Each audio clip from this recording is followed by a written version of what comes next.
ഓങ്കോളജിയിൽ toxic optimism അഥവാ വിഷലിപ്തമായ ശുഭാപ്തി വിശ്വാസം എന്നത് രോഗിയുടെ യഥാർത്ഥ അവസ്ഥയോ ശാരീരിക ബുദ്ധിമുട്ടുകളോ കണക്കിലെടുക്കാതെ എപ്പോഴും പോസിറ്റീവായി ഇരിക്കാൻ അവരുടെ മേൽ ചെലുത്തുന്ന അമിതമായ സമ്മർദ്ദത്തെയാണ് സൂചിപ്പിക്കുന്നത്. രോഗിയെ പ്രോത്സാഹിപ്പിക്കുക എന്ന ഉദ്ദേശത്തോടെയാണെങ്കിലും നല്ല കാര്യങ്ങൾ മാത്രം ചിന്തിക്കുക എന്ന ഈ നിർബന്ധ ബുദ്ധി പലപ്പോഴും രോഗിയുടെ യഥാർത്ഥ വേദനകളെയും മാനസികാവസ്ഥയെയും അംഗീകരിക്കാത്ത സാഹചര്യം ഉണ്ടാക്കുന്നു. ഇതിൻ്റെ പ്രധാന ലക്ഷണങ്ങൾ ചികിത്സാവേളയിൽ പോസിറ്റീവായി ഇരുന്നാൽ മാത്രം മതി, ഈ രോഗത്തെ തോൽപ്പിക്കാൻ, അല്ലെങ്കിൽ എല്ലാം നല്ലതിനാണ് സംഭവിക്കുന്നത് തുടങ്ങിയ വാക്കുകളിലൂടെയാണ് ഇത് പ്രകടമാകുന്നത്. പോരാളി സങ്കല്പം ക്യാൻസറിനെ ഒരു യുദ്ധമായി ചിത്രീകരിക്കുകയും അതിൻ്റെ ഫലം രോഗിയുടെ മനോബലത്തെ മാത്രം ആശ്രയിച്ചിരിക്കുന്നു എന്ന് വരുത്തി തീർക്കുകയും ചെയ്യുന്നു. ഇത് രോഗം വഷളാകുമ്പോൾ താൻ വേണ്ടത്ര പോരാടിയില്ല എന്ന കുറ്റബോധം രോഗിയിൽ ഉണ്ടാക്കാൻ കാരണമാകും. വികാരങ്ങളെ അവഗണിക്കുന്നത് സ്വാഭാവികമായും ഉണ്ടാകാനിടയുള്ള പേടി, ദേഷ്യം, സങ്കടം തുടങ്ങിയ വികാരങ്ങളെ പ്രകടിപ്പിക്കാൻ അനുവദിക്കാതിരിക്കുക.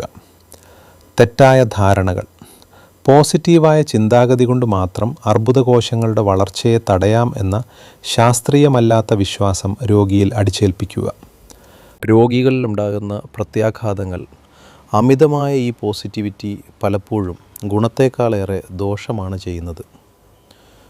കുറ്റബോധവും ലജ്ജയും ചികിത്സ ഫലിക്കാതെ വരുമ്പോൾ അല്ലെങ്കിൽ മാനസികമായി തളരുമ്പോൾ താൻ കുടുംബത്തെയും ഡോക്ടർമാരെയും പരാജയപ്പെടുത്തി എന്ന തോന്നൽ രോഗിക്കുണ്ടാകുന്നു. ഒറ്റപ്പെടൽ പുറമേ എപ്പോഴും സന്തോഷം നടിക്കേണ്ടി വരുമ്പോൾ രോഗി തൻ്റെ യഥാർത്ഥ ഭയങ്ങളും ആശങ്കകളും പങ്കുവെക്കാൻ മടിക്കുകയും അതത് അവരെ മാനസികമായി ഒറ്റപ്പെടുത്തുകയും ചെയ്യുന്നു. വിവരങ്ങൾ മറച്ചുവെക്കൽ താൻ നെഗറ്റീവാണെന്ന് മറ്റുള്ളവർ കരുതാതിരിക്കാൻ രോഗി തൻ്റെ ശാരീരിക ബുദ്ധിമുട്ടുകൾ ഡോക്ടർമാരിൽ നിന്ന് മറച്ചുവെക്കാൻ സാധ്യതയുണ്ട്. യഥാർത്ഥ്യബോധത്തോടെയുള്ള പ്രതീക്ഷ ടോക്സിക് ഓപ്റ്റിമിസത്തിന് പകരമായി മനഃശാസ്ത്രജ്ഞർ നിർദ്ദേശിക്കുന്നത് ട്രാജിക് ഓപ്റ്റിമിസം ആണ്. അംഗീകാരം അർബുദ ചികിത്സ എന്നത് കഠിനവും ഭയപ്പെടുത്തുന്നതുമാണെന്ന സത്യത്തെ അംഗീകരിക്കുക. വൈരുദ്ധ്യങ്ങളുടെ സഹവർത്തിത്വം ഒരേ സമയം പ്രതീക്ഷ നിലനിർത്താനും ഒപ്പം തൻ്റെ ഭയത്തെക്കുറിച്ച് സംസാരിക്കാനും രോഗിക്ക് സ്വാതന്ത്ര്യം നൽകുക.